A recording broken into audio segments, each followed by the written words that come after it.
It was fun. And I wrote it for my little brother Andre, hasn't a name yet.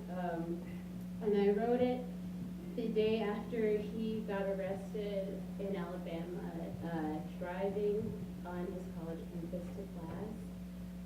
In what was just a very random, arbitrary encounter with somebody who had the power to take his body. And we were very lucky, and it's all okay now, but I've never been more scared and sad and felt less control in my entire life.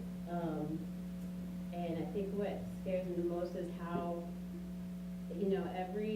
so much bright black life is just snuffed out over just random arbitrary instances. Ayanna Jones was just sleeping, Trayvon was just walking, Sandra Bland was just driving, Tamir was just playing. And you can go crazy feeling like there's nothing we can do, but I'm glad we're all here, and what we do have control over is how we react and take care of each other and try to fight and say no more to this. So I'm glad Mariel and Cisco is getting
There's a world on the way.